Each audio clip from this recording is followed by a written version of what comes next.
I spend a lot of time these days just staring at my Transformers collection, and I love it. They make me happy. But I have seen something that I now can't unsee, and it's to do with the Legacy Insecticons. Can you see what it is? Can you see the issue?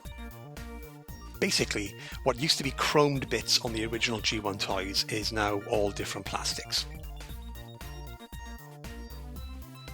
So it's all see-through on Kickback, painted silver on Bombshell, and just grey plastic on Shrapnel.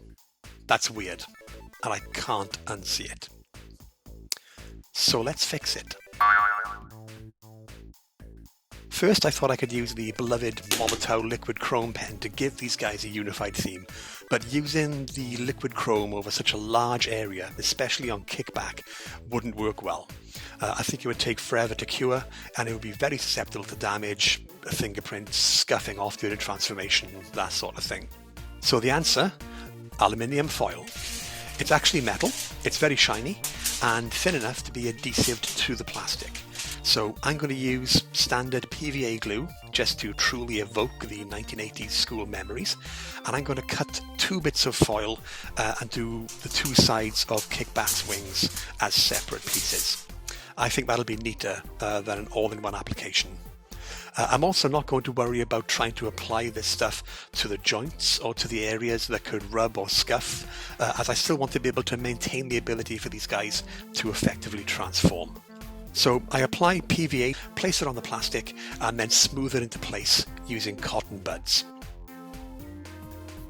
It takes a bit of time and patience, but after a while you do start to see it take shape.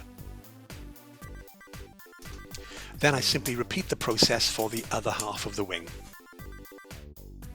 I think that looks alright, and it's a damn sight more hard-wearing than the liquid chrome would be over such a large area. It's time then to move onto Shrapnel. The approach with Shrapnel is more of the same, although he has got more moving parts and scuffable areas than Kickback does.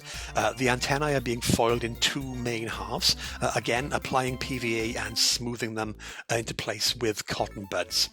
With a bit of care and attention, the same approach works for the face covering pieces as well.